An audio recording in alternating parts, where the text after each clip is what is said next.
Rosemary interviews local personalities and others who bring items of interest to this community. Time for Talk is a community betterment service. Tonight, Rosemary takes us by means of portable camera out of our studios and maybe into your neighborhood. And now, it's time for Talk. We have come to a lady who knows more about this section of the country than I dare say anyone in this section of the country, and that's Ophelia Wade. And you told me about research that you have done into the Deering area. Now, when Wisconsin Lumber Company got ready to sell, the timber was gone, they thought the value was over with. It was worthless land. Worthless land. People That's said right. Had all these stumps, wouldn't be worth a dime. They called them stumpies. And when the Wisconsin Lumber Company decided to sell it, they put out a brochure called Come to the Hill of Missouri. Come to the Hill of Missouri, where diversified farming pays big. Low-price land and all of the things. Mild winters, healthful climate, nearby markets, good schools, and 17 years to pay. And the second sheet, fertile farms at reasonable prices. And it's from the Land Sales Department of Wisconsin Lumber Company, Crothersville and Deering, and the copyright in very small print is 1925 that this brochure was put out. The timber's all been cut. Ophelia, it's been cut, and they are through with this land. They're through with it, and they're wanting to sell it. See, they tried to farm it. When the mill went out of business, they were using the mill workers to sharecrop the land with. It didn't work. So then they decided to sell it. Well, it didn't exactly sell in these small farms like they was going to, but what a lot of those people did, they would buy that 80-acre farm. That first year, they made no payment whatsoever. And the second year, there was no payment. For the third year, they had to pay $1 per acre payment. And I tell you, that when you're talking about the middle of the Depression, in 1925, 28, 29, these people didn't have that $1 per acre to make that payment with. So what has happened is they've had 3 years of hard work where they went in to improve that 80 acres of land they were buying, and they had to move off because they couldn't. So they had worked 3 years to clear it, to improve it, and they couldn't buy it. And it folded because of the economy at that time. Well, okay, now... So Wisconsin Lumber Company tries to sell it in the big block. They said, we'll just see if we can sell it in a big block. And they had people who did want to buy it. Okay. And now this land is partially cleared. It says 60,000 acres of unusually fertile land in the Hill of Missouri. So they had, a third of the land perhaps cleared by this time? Yes. Well, they felt like when they had the big timber off of it, it was cleared. Because there was still what you call the stumpies and the small trees to go. Yeah. But this is what the poor farmer was doing with his horses and his wagons and all. He was going out and clearing that. I can remember we moved here in 1930. Of course, I was only 2 years old. But I can remember when I was a little girl in the early 1930s hearing dynamite go off all day long. The people who were dynamiting those stumps and everything. On that sale of that land over there, you pay $1 the first year, and then the next year your payment was $2, the next year $3 and everything. And until you paid what? What was the total? The 17th year, you paid $15, and then the land was yours and it's paid for. But very few people could hang on to it that long because that depression had come in. And so that's when they wanted to sell it in a big block like you're talking about, and that's when Mr. Baker bought it.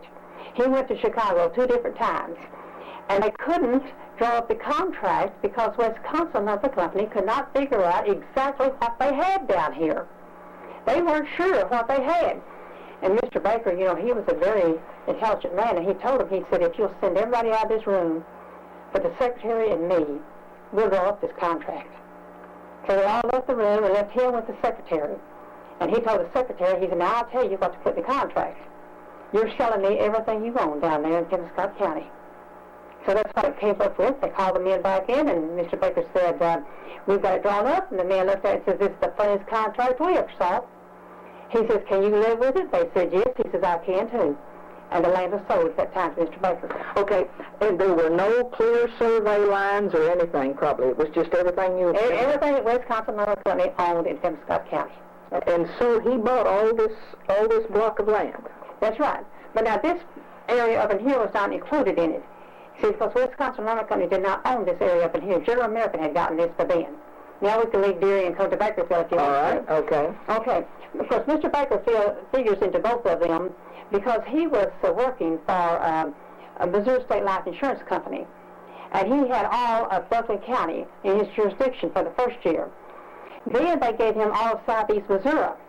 And he moved to Malden for a year. And then his family moved back to Kennett.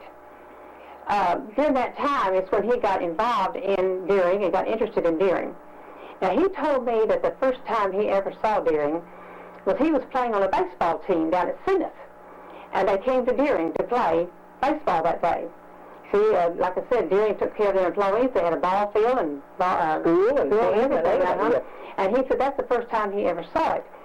He said the Methodist preacher there in town was very opposed to Sunday ball playing. And said he didn't go out to the ball field with everybody else. Said he sat on the balcony of the hotel. He said, now don't you know he looked out there so often. But he said what is so funny, he said 2 years later that preacher married him and his wife. Okay. Okay, interesting. So when Mr. Baker then was with the Missouri State Life, this little town of Bakerville came into existence. Now, what year are we talking about here? We're talking about 1929, 1930. You told me that Wisconsin Lumber Company was letting their mill hands, whom they no longer needed as mill hands, do sharecropping, and it didn't work. What do you mean it didn't work? Well, you take somebody who's worked in a lumber mill, doesn't know how to plow a farmer, and raise cotton. Did they try to furnish him with a mule? And They were sharecropping. And that means that Wisconsin Lumber Company owned everything, and this man is doing the work. Okay. And then when the crop would come in, he would get a certain percentage of it. Okay. But he didn't know how to raise cotton. Now, when Mr. Baker bought Deering, the first thing he did, he stopped the sharecropping. And the ones who wanted to stay on the farm, he made farmers out of them. And he set them up with their own equipment, their mules and everything, and they became farmers, and it became prosperous, and it grew. Okay, because they were working for themselves, you think, instead of on shares with somebody else? I think so. I know my dad never did like sharecroppers. He always felt like that people should farm for themselves. Okay. And did your dad, when he first came here, did he buy the land? Did he farm? And did he have sharecroppers? Or did he... Rosemary, when my dad first came here, it was on December the 18th, 1930, when he moved here. Now, he rented his first farm from Mr. Baker on October the 8th. He moved here with 4 plug mules, 4 little children, a young wife, and $5 in his pocket.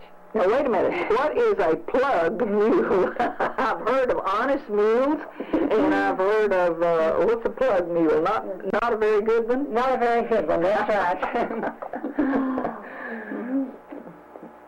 And the people, they were wanting to get this land into farming. Okay. Now, basically, when they talk about into farming, they were talking about cotton. Okay, now, were there still stumps on the land? Did he have to clear? When he first came here, the man who had farmed the land he rented that day had grown corn. And he said that he went out into the cornfield and he gathered enough corn that man had left behind. He gathered it out of the treetops. Out of the treetops. There were still stumps and all like that out there. And the corn was just planted. You know, you're talking about row crop. They wasn't row crop then. They would go around this stump and that stump. In other words, they would just go out there and plant before they could.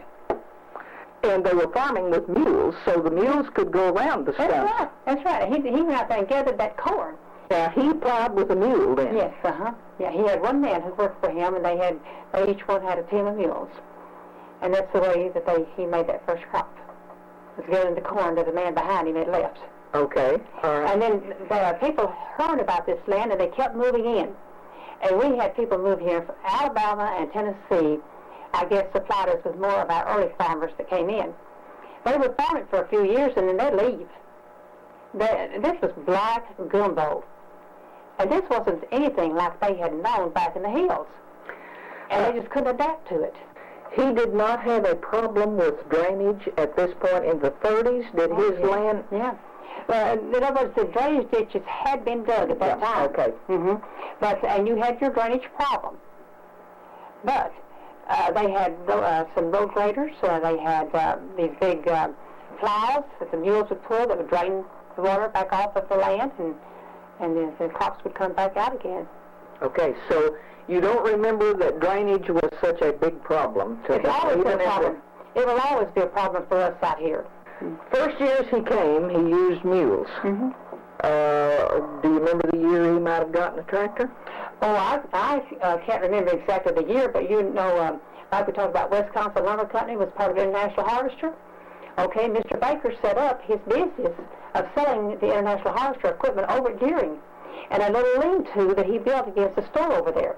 Then he moved it to Kennett and became Baker Implement Company. And my dad bought his first tractor from Mr. Baker. Okay, so he sold tractors? Mr. Baker did, yes. In Deering? Yes. And there were farmers at that, what year are we talking about? We're talking about the 1930s. We're talking about before World War II. Okay, you're talking about in the 30s. You're still talking about Depression years, though. Yes, we always laugh and say that every time Mr. Baker got in a new kind of equipment, he brought it out for Dad to use it. And Dad was always his guinea pig. Okay. And so those first tractors, you know, they had the little spokes. Remember, they were not rubber wheels. Okay, they had sort of cleats on them, didn't they? Just flat rigs. I remember the day he brought out that tractor. And they went down the field and drove it to see what it did and everything and all. And were they pleased? Oh, yes. Okay. Yes. Now, actually, the mechanization, the tractors, the equipment came in and allowed a man to farm more and more and more land himself. Yes. Sharecropping was still very much a part of the way of life here in the late 30s. Sharecropping stayed in. Sharecropping did not go out until about the 1960s, or maybe even the early 1970s. I know I worked at the cotton gin, and I had lots of sharecroppers who would bring in their bales of cotton. You know, when a sharecropper brought you in a bale of cotton, you had 4 checks to write. First of all, he wanted to get a picking check, so he'd go to the store and get some groceries for his family. And then the bale of cotton would be sold, and you would write him a check for half of it, deducting the picking check he'd gotten in advance. And then the landlord got a fourth of it, and the farmer got a fourth of it. Sharecropping was not profitable. About sharecroppers, and we talked about the period of time when they really thrived, and then times began to be hard for them. I have read about a sharecropper demonstration that was over here from Carruthersville to Saxton, came up from Arkansas. What do you know about this? I can remember hearing my parents talk about it. Were they aware of when this was going on over on the highway? Yes, yes. And this was what happened was they were trying to organize the farmers into a union, and they were leaving the sharecroppers out. And then the government came in and wanted us to plow up all of our cotton. And this was when the subsidy thing started. Okay, now we're talking, say, 1937, 37, and the Farm Security Administration is trying to increase the price of cotton. And you remember the old AAA office where the farmer went in and had to sign up his cotton and everything and all. And these sharecroppers revolted, and they moved out on the side of the highway, Highway 61. Okay, now why? Why did they revolt? What are you thinking? The check which the government was sending to the farmer was not sharing it with the sharecropper. Okay.